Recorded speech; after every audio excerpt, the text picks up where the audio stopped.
Hi friends, Jesus with us ಚಾನೆಲ್ಗೆ ನಿಮಗೆ ಮತ್ತೆ ಸ್ವಾಗತ. ದಯವಿಟ್ಟು ವಿಡಿಯೋವನ್ನು ಸ್ಕಿಪ್ ಮಾಡದೆ ಪೂರ್ತಿ ನೋಡಿ ದೇವರ ವಾಕ್ಯವನ್ನು ಸಂಪೂರ್ಣ ತಿಳಿಯುವಿರಿ. ನೀವು ಫಸ್ಟ್ ಟೈಮ್ ನಮ್ಮ ಚಾನೆಲ್ಗೆ ಬಂದಿದ್ದಾರೆ, ದಯವಿಟ್ಟು ಸಬ್ಸ್ಕ್ರೈಬ್ ಮಾಡಿ. ವಿಡಿಯೋವನ್ನು ಲೈಕ್ ಮಾಡಿ, ವಿಡಿಯೋವನ್ನು ನಿಮ್ಮ ಸ್ನೇಹಿತರಿಗೆ ಶೇರ್ ಮಾಡಿ. ನಿಮ್ಮಿಂದ ನಮಗೆ ಹೊಸ ವಿಡಿಯೋ ಮಾಡಲು ಸ್ಫೂರ್ತಿ ಸಿಗುತ್ತದೆ.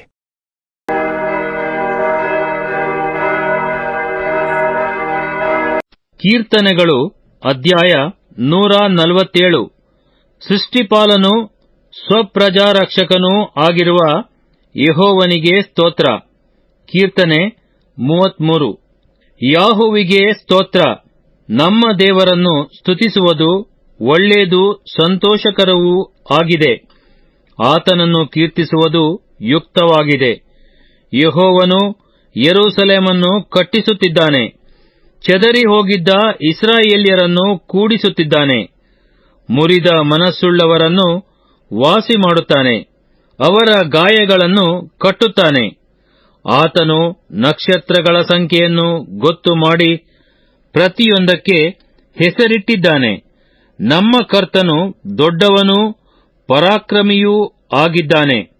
ಆತನ ಜ್ಞಾನವು ಅಪರಿಮಿತವಾಗಿದೆ. ಯೆಹೋವನು ದೀನರಿಗೆ ಆಧಾರವಾಗಿದ್ದಾನೆ, ದುಷ್ಟರನ್ನು ನೆಲಕ್ಕೆ ಹತ್ತಿಸಿ ಬಿಡುತ್ತಾನೆ. ಯೆಹೋವನಿಗೆ ಕೃತಜ್ಞತಾಸ್ತುತಿ ಮಾಡಿರಿ, ಕಿನ್ನರಿಯೊಡನೆ ನಮ್ಮ ದೇವರನ್ನು ಕೊಂಡಾಡಿರಿ. ಆತನು ಆಕಾಶದಲ್ಲಿ ಮೋಡಗಳನ್ನು ಕವಿಸುತ್ತಾನೆ, ಭೂಮಿಗೋಸ್ಕರ ಮಳೆಯನ್ನು ಸಿದ್ಧಮಾಡುತ್ತಾನೆ, ಬೆಟ್ಟಗಳಲ್ಲಿ ಹುಲ್ಲನ್ನು ಬೆಳೆಸುತ್ತಾನೆ. ಆತನು ಪಶುಗಳಿಗೂ ಕೂಗುತ್ತಿರುವ ಕಾಗೆ ಮರಿಗಳಿಗೂ ಬೇಕಾದ ಆಹಾರ ಕೊಡುತ್ತಾನೆ. ಕುದುರೆಯ ಶಕ್ತಿಯಲ್ಲಿ ಆತನಿಗೆ ಇಷ್ಟವಿಲ್ಲ, ಆಳಿನ ತೊಡೆಯ ಬಲವನ್ನು ಮೆಚ್ಚುವುದಿಲ್ಲ. ಯೆಹೋವನು ಆನಂದಿಸುವುದು ತನ್ನ ಕೃಪೆಯನ್ನು ನಿರೀಕ್ಷಿಸುವ ಭಕ್ತರಲ್ಲೇ. ಯೆರೂಸಲೇಮೇ, ಯೆಹೋವನನ್ನು ಕೀರ್ತಿಸು, ಚೀಯೋನೇ, ನಿನ್ನ ದೇವರನ್ನು ಸ್ತುತಿಸು. ಆತನು ನಿನ್ನ ಹೆಬ್ಬಾಗಲುಗಳ ಅಗುಳಿಗಳನ್ನು ಬಲಪಡಿಸಿದ್ದಾನೆ, ನಿನ್ನ ಮಕ್ಕಳನ್ನು ಆಶೀರ್ವದಿಸಿದ್ದಾನೆ. ಆತನು ನಿನ್ನ ಪ್ರಾಂತದೊಳಗೆ ಸೌಭಾಗ್ಯವನ್ನುಂಟು ಮಾಡುತ್ತಾನೆ, ಶ್ರೇಷ್ಠವಾದ ಗೋಧಿಯಿಂದ ನಿನ್ನನ್ನು ತೃಪ್ತಿಗೊಳಿಸುತ್ತಾನೆ. ತನ್ನ ನುಡಿಯನ್ನು ಭೂಲೋಕಕ್ಕೆ ಕಳುಹಿಸುತ್ತಾನೆ. ಆತನ ವಾಕ್ಯವು ಬಹು ವೇಗಶಾಲಿಯಾಗಿದೆ. ಉಣ್ಣೆಯಂತಿರುವ ಹಿಮವನ್ನು ಬೀಳಿಸುತ್ತಾನೆ, ಇಬ್ಬನಿಯನ್ನು ಬೂದಿಯಂತೆ ಹರವುತ್ತಾನೆ. ರೊಟ್ಟಿ ತುಂಡುಗಳಂತಿರುವ ಆನೆಕಲ್ಲುಗಳನ್ನು ಸುರಿಸುತ್ತಾನೆ. ಆತನು ಚಳಿಯನ್ನು ಬರಮಾಡಲು ಅದನ್ನು ಸಹಿಸುವವರು ಯಾರು?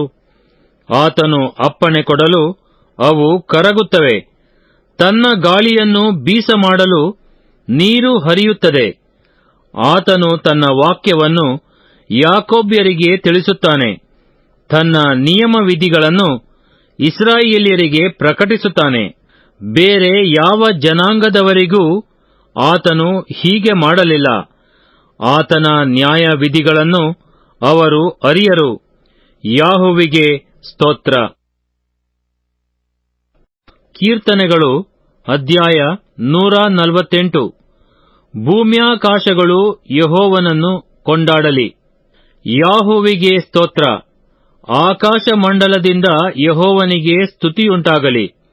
ಮಹೋನ್ನತದಲ್ಲಿ ಆತನ ಸ್ತೋತ್ರವು ಕೇಳಿಸಲಿ.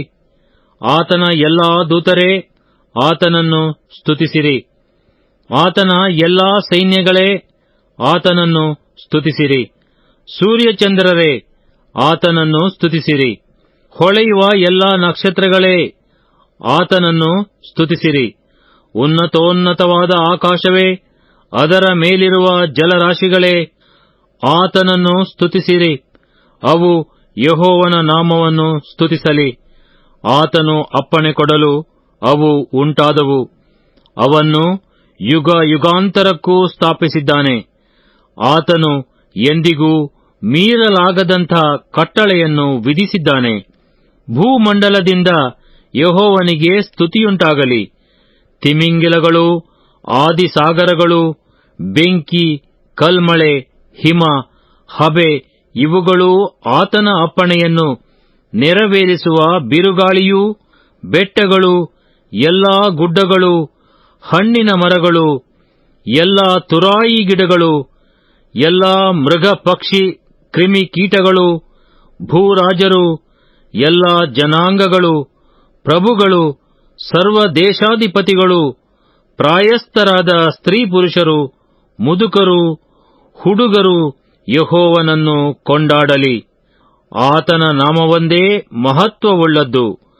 ಆತನ ಪ್ರಭಾವವು ಭೂಮ್ಯಾಕಾಶಗಳಲ್ಲಿ ಮೆರೆಯುತ್ತದೆ.